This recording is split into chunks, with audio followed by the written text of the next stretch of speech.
Самостојниот синдикат за енергетика, рударство и индустрија на Република Македонија при Конфедерација на слободни синдикати ја свикува пресконференција по повод долгогодишните проблеми кои ги има нашиот синдикат со раководството на АД Елем, сегашно ЕСМ, и во последниот период со АД Мепсо и АД ТЕЦ Неготина. Имено проблемот настанува во втората половина од 2017 година, кога раководството на АД Елем не дозволи воедно да се извршат легитимни избори, а подоцна имаше обид и да се постави нивни лојален човек на чело на раководството на синдикатот. ССР за тие ситуации ги извеци сите релевантни фактори во државата, пред се Министерството за труд и социјална политика, МВР од Битола и Народниот правобранител, од кој никој не се осмели да одговори на нашите пријави. Беше пријавено и во Државниот инспекторат за труд, но за жал на сите работници во Република Македонија, подчинетата инспекторка даде сосема невалидно и противзаконско објаснување, со што се покажа дека институциите во тој момент делуваа или политички или под притисок на моќници од власта. Од причина што се осмеливме да го пријавиме случајот, раководството на АД Елем одлучи како прво да го сопре сите парични текови кон нашиот синдикат, како што се чланарини, позајмици, обврски кон трети лица, за кои синдикатот гарантира. Со ова се направи директен упад во нашиот синдикат, зашто ние сметавме дека е направена злоупотреба и истата ја пријавивме, но повторно наидовме на молк на институциите.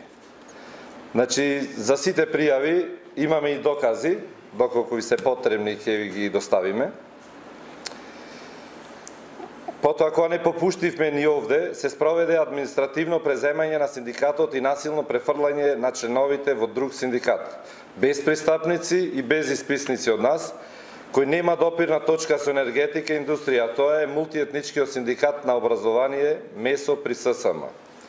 Најголемата злоупотреба што се осудија и се дрзнаја да ја направат во тоа време е паричните средства кои работодавачот ги задржуваше за синдикатот со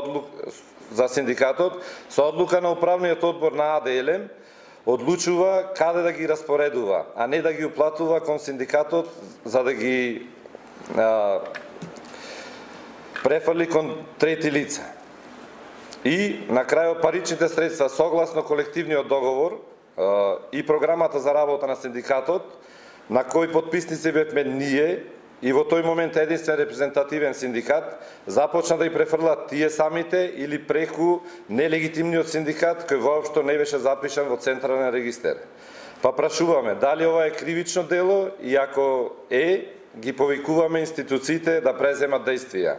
Во тие моменти синдикатот поради нелегитимни напади, што ги трпеше директно од раководството на АД Елем, пристапи кон поведување на судски постапки со цел докажување на вистината и справување со новонастанатата состојба. Но повторно наидовме на молк на институциите. Конечно, после 2,5 години водење битки низ судските лавиринти, на крајот на 2019 година конечно почнавме да добиваме судски пресуди од причина што доказите и законот цело време беше на наша страна. Некои од нив се во првостепени судови, за кои сега се врши притисок врз институциите за да се вратат во првостепена постапка, а имаме извршни пресуди кои синдикатот на РЕК Битола ги изврши во висина од 8,5 милиони денари или 140.000 евра. Но тоа е зголемено за трошоци и извршители за адвокати, што значи дека раководството на фирмата ја оштети фирмата за околу 140.000 евра.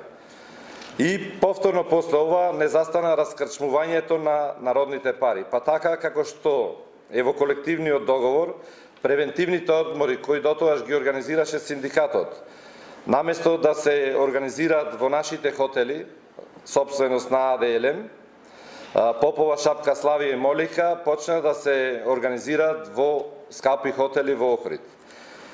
Во синдикалната подружница ФОД Новаци и покрај правосилна пресуда во корист на синдикатот на ССР, раководството на ФОД повторно одлучува задржаните средства од работниците да не ги префрла на синдикатот со цел да направи дополнителен притисок врз синдикалците и нашите членови, а и нормалното работење на синдикатот за гарантирано со меѓународни конвенции, закон за работни односи, колективен договор, со што е загрозено и доведено до работно екзистирање и делувањето на овој синдикат.